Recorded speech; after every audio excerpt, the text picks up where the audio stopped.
At midnight, the city changes. The lights grow colder, the streets grow quieter, and every face becomes a shadow beneath the rain. In a city where millions of people lived, worked, loved, and lied, there was one man who felt completely invisible. His name was Julian. He was a writer, or at least he used to be. For almost a year, Julian had written nothing worth reading. Every morning he opened his laptop. Every night he closed it again. A blank page waited for him like a silent grave. His wife Elara never complained. She made his coffee, waited for him to come home, and told him that one day he would write again. But Julian no longer believed her. He had begun to hate those words.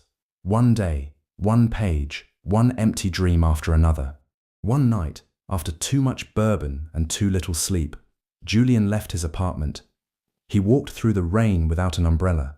He did not know where he was going. He only knew that he wanted something to change. Anything. By 3 a.m, he had reached a part of the city most people never saw. Beneath an abandoned subway station was an old medical building. There was no sign and no name, only a steel door. And behind that door, there was a man called Mr. Lucian. Lucian was tall and thin. His black coat reached almost to the floor, and his eyes were dark and still, like 2 pieces of black glass. On a steel table beside him sat a silver surgical knife. Julian placed a bottle of gin on the table. His hands were shaking. I was told you could help me. Lucian looked at the bottle, then at Julian. People come here for many things. Money, beauty, revenge. He looked directly into Julian's eyes. And sometimes, talent. I need my talent back. You never had much. Julian lowered his eyes. The words hurt because they were true. I used to write. You used to dream. Then give me that dream again. Lucian walked closer. And what will you pay? Julian hesitated. Anything. Lucian's smile disappeared. Be careful with that word. Lucian poured a dark drink into a crystal glass. Julian drank it. At first, nothing happened. Then his hands went cold, his vision blurred, and the room began to turn. What did you give me? Lucian caught him before he fell. Something to help you forget the fear. Darkness swallowed Julian. When he opened his eyes again, he was lying on the steel table. His chest was wrapped in thick white bandages. There was a deep pain beneath his ribs. Lucian stood beside him, a silver knife in his hand. On the table was a glass jar. Inside it was something small, grey, shriveled, and unmistakably human. Julian stared at it. What is that? Lucian looked at the jar. Your old heart. Julian stopped breathing. It was weak. Too weak for the life you want. He placed the jar back into the darkness. Julian touched his chest. What did you put inside me? Lucian leaned close. A better heart. Then something happened. Words began to fill Julian's mind. Not one word, not 10, but thousands. Ideas came like rain. Stories, characters, secrets, beautiful sentences, dark sentences. He saw entire books in his mind. He could hear the voices of people who did not exist. He could feel their fear, their love, their madness, and their death. Julian began to laugh.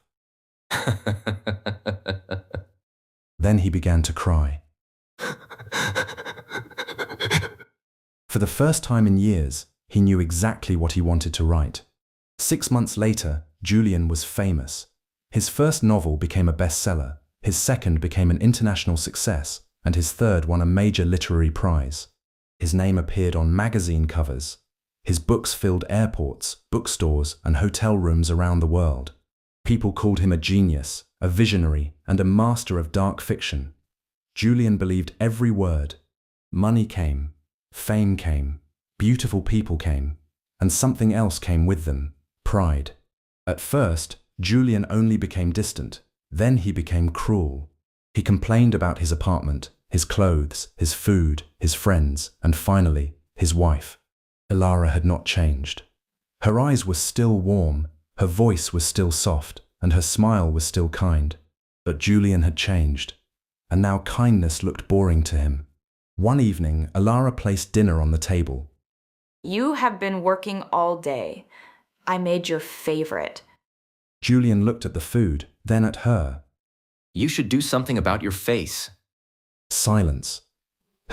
Alara slowly lowered her eyes. My face? You heard me. I am sorry. Julian laughed. Why are you always sorry? She said nothing. That night, Julian stood alone before the window while the city glittered below him. Millions of lights, millions of faces. He touched his chest. His new heart beat strongly, almost proudly. Then he thought about beauty, real beauty, perfect beauty, and he remembered Lucian. At midnight, Julian called him. I need another favor. Lucian's voice came through the phone. You already owe me. I know. Then, what do you want? Julian looked at his wife sleeping in the next room. My wife needs a new face. A long silence. Then Lucian laughed. A quiet, almost gentle laugh. Of course she does. The next morning, every television in the city carried the same story. A famous actress named Violetta Kane had been found dead in her luxury apartment. Her death was violent. Her body was discovered, but her face was gone. The police had no answer. The newspapers called it a brutal murder. The city called it a mystery. Julian called it a solution. That night, Alara fell asleep unusually early. Julian watched her from the bedroom doorway. Her breathing was slow, and her eyes were closed. Then the lights went out. Someone was standing behind him. Lucian, you came. You asked me to. He carried a long black bag. Something inside moved slightly. Will she be beautiful? Lucian looked at him. More beautiful than you deserve. Julian watched. He should have looked away. He should have stopped Lucian. He did neither. The room filled with the smell of blood, roses, and cold medicine. The operation was quick, too quick. And when it was finished, Alara was still alive, but she was no longer the same woman. Lucian had given her Violetta's face. Perfect skin, perfect lips, and perfect eyes. A face that had once belonged to the dead. Alara opened her eyes. They were blue now, cold blue. She touched her cheek, then her lips, then her neck. She looked at Julian. Why? Julian could not speak. Alara walked slowly toward the mirror and looked at her reflection. She screamed. Who is that? Julian grabbed her shoulders. Alara, calm down. She turned toward him. This isn't my face. It isn't mine. A tear rolled down her cheek, then another. Why does my own reflection feels like a stranger? The next morning, Julian locked every door and closed every curtain. He told the staff that Alara was sick.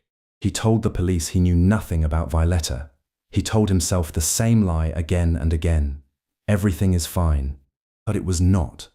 Something had changed in Alara. She began to have dreams. In those dreams, she saw places she had never visited. A dressing room, a stage, a red dress, and a man she did not know. And a woman standing behind her, holding a knife. Sometimes she woke up crying.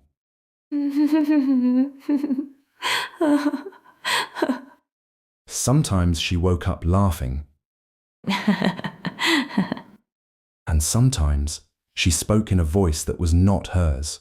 One night, Julian heard Alara talking in the bathroom. He stood outside the door. Give it back. Give me back my face. Julian opened the door. Alara stood before the mirror, staring at herself. Alara, are you all right? Slowly she turned around. She smiled, but it was not her smile. Do you think I am beautiful now? Julian froze. Yes. She stepped closer. Then why are you afraid of me? 3 days later, the police arrived. They had questions about Violetta and had found evidence linking the actress to Julian's building. They knew someone had been inside her apartment, and they knew that Julian was lying. The detective said that they needed to ask Julian's wife a few questions and told him to wake her. Julian closed the door. She is sleeping. The detective knocked again, harder, harder. Then wake her. Julian looked toward the windows. The glass was covered with frost, but outside it was summer. The temperature in the room dropped. Alara appeared at the end of the hallway, her face pale and her blue eyes wide. Julian. What? She pointed behind him. He is here. Julian slowly turned around. Lucian stood in the darkness, but this time he did not look human. His coat moved, although there was no wind. His eyes were black, and his shadow stretched across the floor. It reached Julian before he did. What do you want? Lucian walked closer. My payment. You said I could have the talent, I gave you the talent. and I paid you. Lucian smiled. No, you borrowed it. He pointed at Julian's chest. Julian's hand went to his heart. Suddenly, pain exploded through his chest. He fell to his knees. No. His heart began to beat faster, faster, faster, as if something inside it wanted to escape. Get it out! Lucian stood above him. You wanted a better heart. Another violent beat.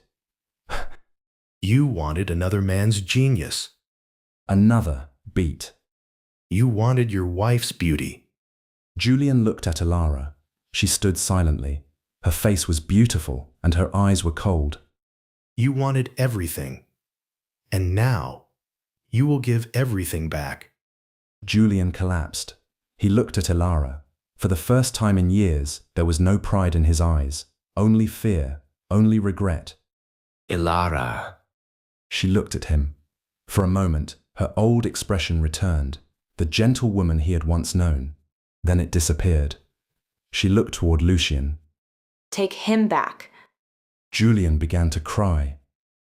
Please. Ilara stepped closer. You gave me a face I never asked for. You gave me a life I never wanted. Then she looked directly into his eyes. And you forgot the woman who loved you before the world knew your name. Ilara walked to the front door and opened it. The police stood outside. But when they looked into the apartment, they saw nothing strange. No Lucian, no blood, no surgical table, and no dead actress. Only Julian's body lay on the marble floor. His chest was open. His heart was gone. The police never solved the case. They found no weapon, no murderer, no explanation. Julian's books remained famous.